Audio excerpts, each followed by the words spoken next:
할렐루야. 하나님의 크고 놀라우신 은혜가 이 시간 여러분 모두에게 충만하시기를 축복합니다. 오늘은 2021년도 마무리하는 송년주일 예배를 드리고 있습니다. 이제 마무리하는 시점에서 우리가 어떻게 온전하게 행할 수 있을까? 그래서 오늘 우리가 읽은 말씀을 중심으로 우리를 온전케 하는 사람, 이런 제목으로 함께 말씀 가운데 은혜를 나누고자 합니다. 한 해를 마무리한다는 것은 매듭을 짓는 것과 같습니다. 매듭을 잘 지을 때 견고한 인생이 될 수 있습니다. 대나무는 속이 비어 있어서 약해 보입니다. 그런데 이 대나무는 사다리를 만들 정도로 강하죠. 그 이유가 무엇입니까? 바로 매듭 때문입니다. 우리의 삶도 마찬가지입니다. 매듭을 잘 지어나갈 때 우리의 삶이 견고하게 세워져 나갈 수 있다는 사실입니다. 지난 한 해에 이제 매듭을 지어야 하는 때가 되었습니다. 그러면 우리가 어떤 매듭을 지어야 할까 하는 것입니다. 오늘 우리가 읽은 말씀 14절에 보니까 어떻게 매듭 지어야 되는지를 말씀하고 있는데, 우리 한번 읽어볼까요? 이 모든 것 위에 사랑을 더하라.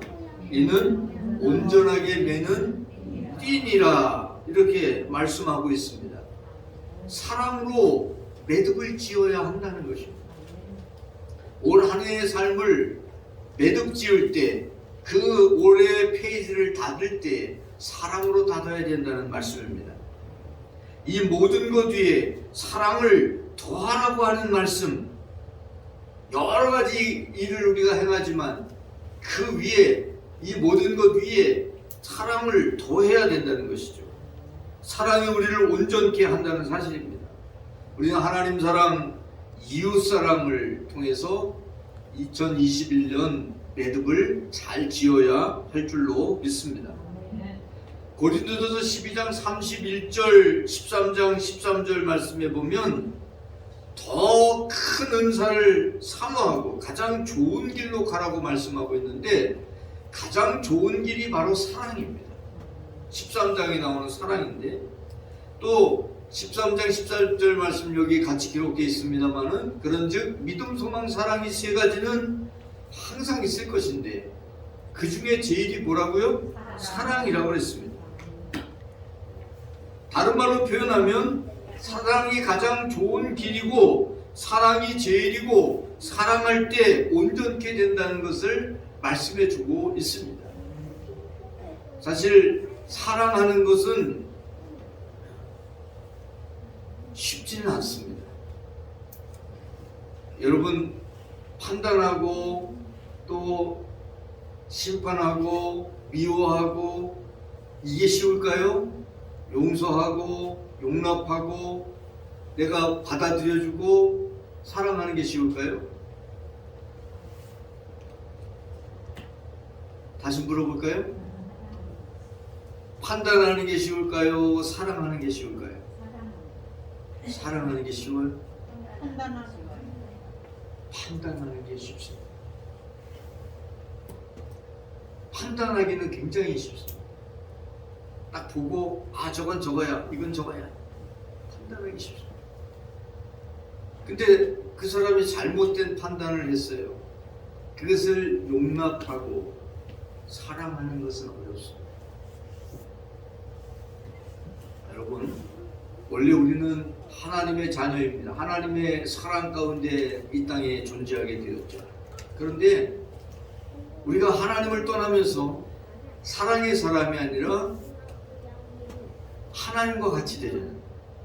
여러분, 판단, 심판은 누가 하시는 거죠? 하나님이 하시는 거예요. 그런데 그 하나님이 하시는 것을 자기가 내가 하겠다고 하나님 앞에 대항하는 존재가 바로 사단인 거예요.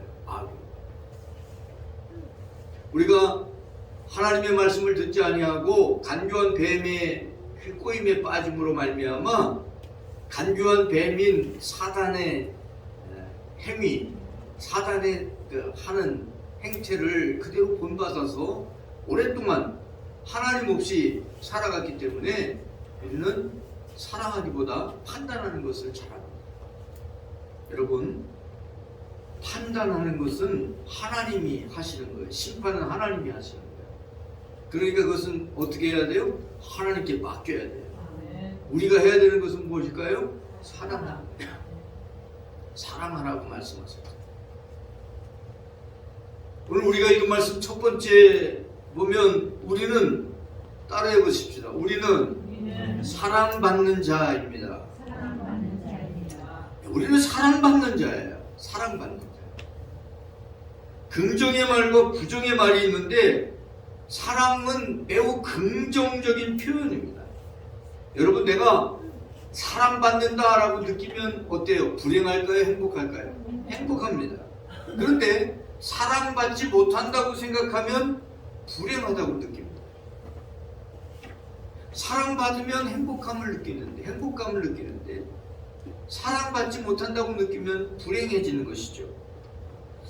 자, 그런데 오늘 우리가 읽은 말씀 12절에 보면 하나님께 사랑받는 자, 그러므로 너희는 하나님이 택하사 거룩하고 사랑받는 자처럼 그랬어요. 사랑받는 자라고 말씀하고 있죠. 여러분은 하나님 앞에 사랑받는 존재예요. 하나님이 여러분을 사랑하고 계세요. 사랑받는다라고 하는 표현은 현재 진행형이라고 말하는데 과거에 사랑받고 끝나는 것이 아니라 사랑받았다가 아니고 사랑받는다, 과거에도 사랑받았지만 지금도 사랑을 받고 있다, 그 말이에요. 하나님이 여러분을 어떻게 하신다고요? 사랑하고 계시다는 거예요. 과거에 그냥 사랑받고 끝나는 것이 아니라 과거에도 사랑하셔서 여러분을 구원하시고 하나님의 자녀 되게 하셨지만 하나님의 자녀로 살아가는 여러분을 계속 하나님은 뭐하고 계세요? 사랑하고 계시다는 거예요. 하나님은 우리를 택하셨고 뿐만 아니라 거룩하게 하셨습니다. 거룩하게. 우리를 하나님의 자녀로 선택하시고 그리고 우리를 거룩하게 하셨습니다. 그리고 오늘도 변함없이 계속 사랑하고 계시다는 거예요. 그래서 우리는 사랑받는 자로서 내가 하나님의 사랑을 받았으니 나도 다른 사람을 향해서, 나도 형제를 향해서, 이웃을 향해서, 친구들을 향해서 어떻게 해야 된다는 거예요? 사랑해야 되는 거예요. 그 사랑의 표현이 바로 사랑받는 자처럼 다음에 나오는 5가지예요. 어떻게 하라고요? 긍휼과 자비와 겸손과 온유와 오래 참음을 옷 입고, 여러분 옷 입으면 옷이 보이잖아요. 그죠? 여러분이 바로 긍휼과 자비와 겸손과 온유와 오래 참음으로 옷을 입으면 여러분에게로부터 보이는 것은, 다른 사람에게 보여지는 것은 어떤 모습이 보여요? 긍휼의 모습이 보이고, 자비의 모습이 보이고, 겸손의 모습이 보이고, 온유의 모습이 보이고, 오래 참음의 모습이 보이는 거예요. 이런 말씀을 드리면 그것을 하나님의 말씀으로 이렇게 받아들이는 사람도 있고, 니나 잘해라 그런 사람도 있어요. 여러분, 우리는 하나님의 사랑을 받는 자이기 때문에 이런 옷을 입고 살아야 돼요. 판단하는 사람은 니나 잘해라 그래. 사랑하는 사람은 그래, 내가 그렇게 그 옷을 입고 살아야지, 이렇게 받아들입니다. 이게 바로 사랑의 표현이에요. 이것은 다 다른 사람을 향한 겁니다. 긍휼, 불쌍히 여김도 다른 사람을 향한 거예요. 자비, 겸손, 온유, 오래 참음도 다 다른 사람을 향한 거예요. 여러분, 다른 사람을 향하여 이런 옷을 입고 살아가는 여러분들이 되시기를 바랍니다. 두 번째는 사랑할 때 온전할 수 있다는 사실입니다. 사랑할 때 온전해집니다.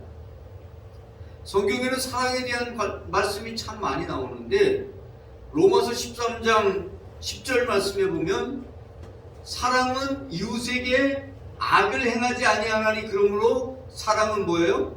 율법의 완성이라고 말씀하고 있어요. 율법이라고 하는 말을, 율법이라는 말이 뭐냐면 토라라는 거예요. 토라. 물론 구약 성경은 세 가지 부분으로 나누어집니다. 아닌데요, 39권인데요. 크게 세 덩어리로 나눠지는 거예요. 율법, 예언, 그 다음에 성문서, 이렇게 세 가지로 나눠집니다.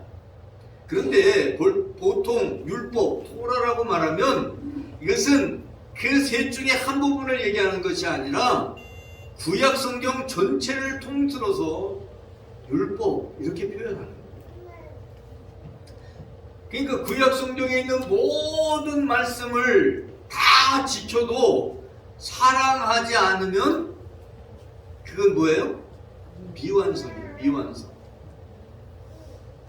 그런데 사랑하면 어떻게 돼요? 완성하는 거예요. 성경 말씀을, 구약을 완성하는 게 바로 사랑이라는 사실입니다. 오늘 우리가 읽은 말씀 14절에도 보면 같은 의미의 말씀이 있어요. 이 모든 것 위에 무엇을 더하라? 사랑을 더하라. 이는 온전하게 매는 띠다. 온전하게 매는 띠. 온전하게 하는 띠. 띠가 뭡니까? 매는 거죠. 허리띠 같은. 여러분, 예전의 옷은요, 오늘날의 옷과 좀 다르죠. 예전의 옷은 이렇게 하고 잡고 다닐 수가 없잖아요. 그러니까 어떻게 해요? 띠를 묶어야지 온전해지는 거야. 그죠? 띠를 안 묶고 있으면 그냥 이게 다 벌어져 버려. 다 보여. 그래서 띠를 묶어야 온전해지는 거야.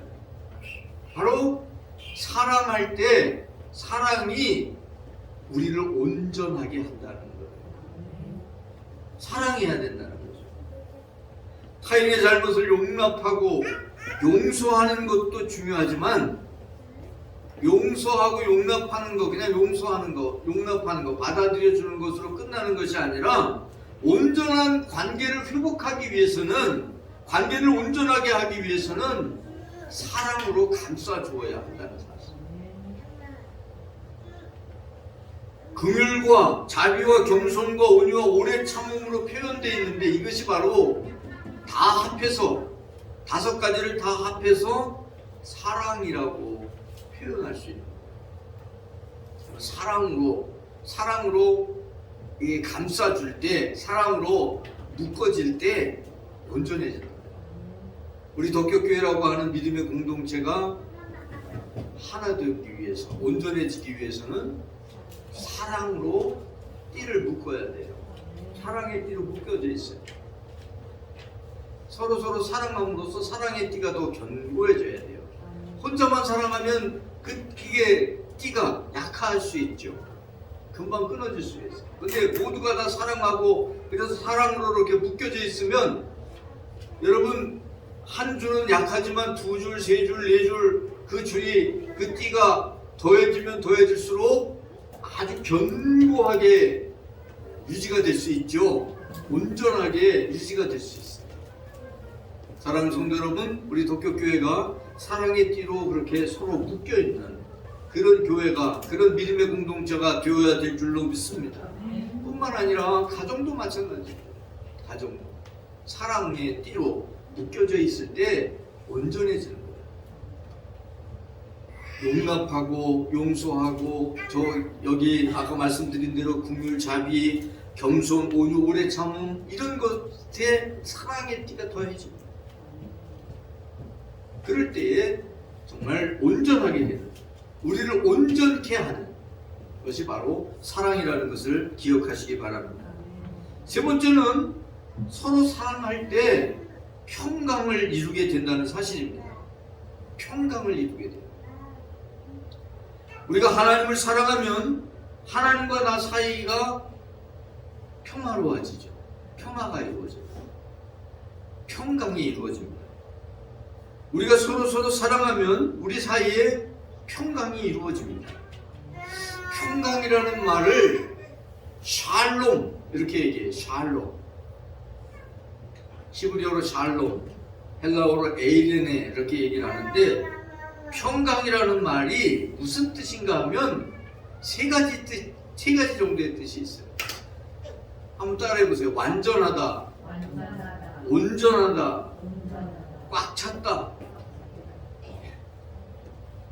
꽉 차 있는 완전한 상태, 온전한 상태. 이것이 바로 샬롬이에요. 샬롬. 여러분, 언제 이런 샬롬을 경험했을까요? 이런 샬롬이 언제 있었을까요?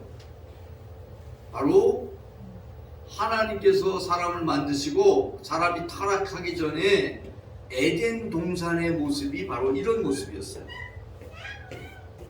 사랑으로 인한 평강이 관계를 온전하게 만든다는 사실입니다. 주님을 사랑하면 주님의 평강이 우리의 마음을 주장하게 되고, 그래서 우리가 온전해지는 역사를 경험하게 돼요. 15절 한번 보세요.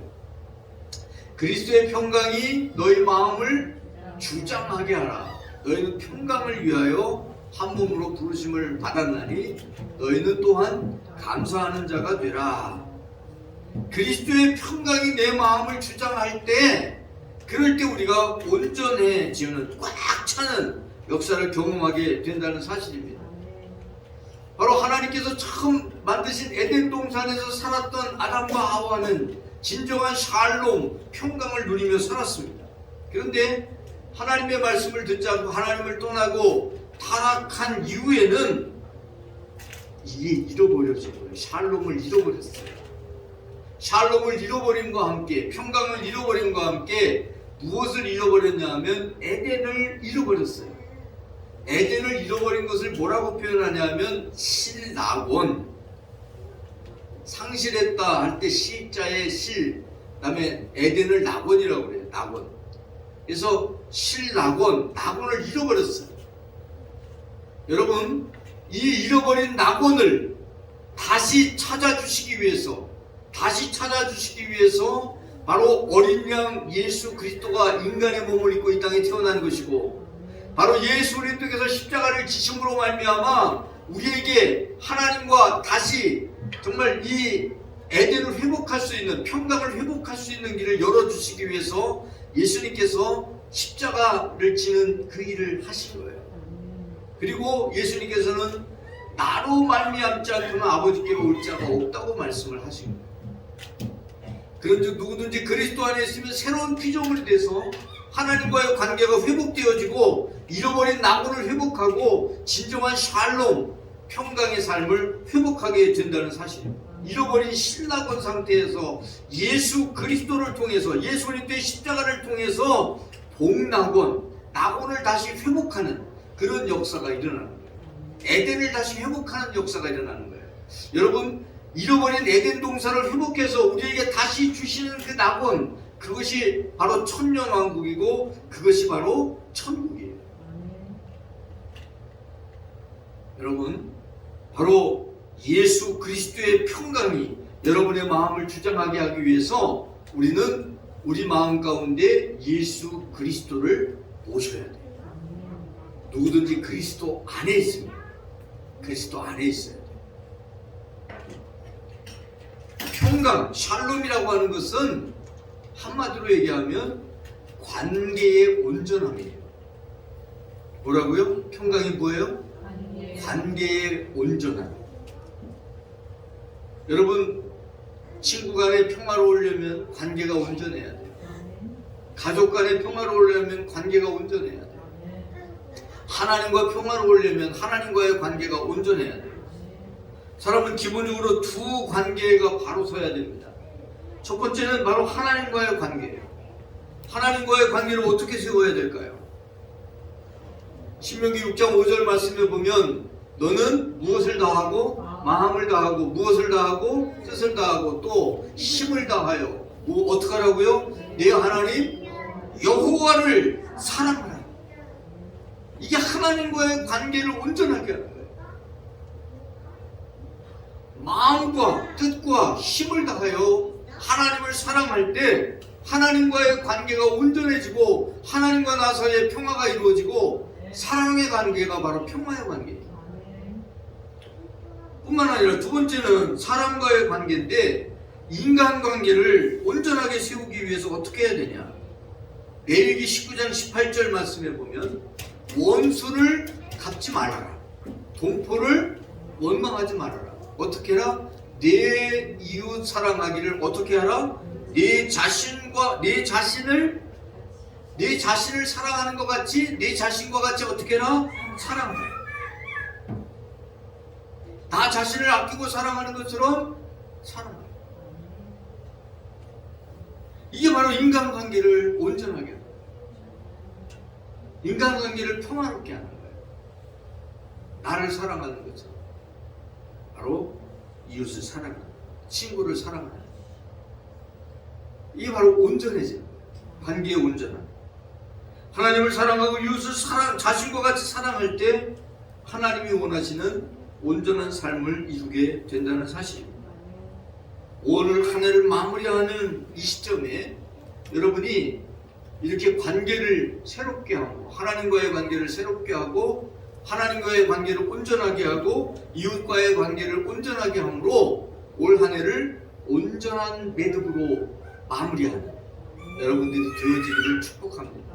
그래서 여러분의 삶이 매듭을 지어갈수록 온전해지고 하나님이 기뻐하시는 모습으로 하나님이 원하시는 삶을 살아가는 저와 여러분 모두가 되기를 축복합니다. 우리 기도하겠습니다. 하나님 아버지 감사합니다. 오늘도 저희들을 사랑하시고 주님 앞에 인도하셔서 하나님 앞에 예배할 수 있도록 함께해 주심을 감사합니다. 하나님을 진정 사랑하는 저희들이 되게 해 주옵소서. 마음과 뜻과 힘을 다하여 하나님을 사랑함으로 하나님과의 관계가 온전해지게 하시고, 뿐만 아니라 이웃을 우리 자신과 같이 사랑함으로 이웃과의 관계가 온전해지는 역사가 일어나게 하여 주시고, 그래서 올 한 해의 매듭도 온전하게 지을 수 있도록 하나님 함께하여 주옵소서. 우리를 온전케 하는 사랑의 삶을 살아가는 저희들이 되게 하여 주옵소서. 우리 구주 예수 그리스도의 이름으로 기도 올립니다. 아멘.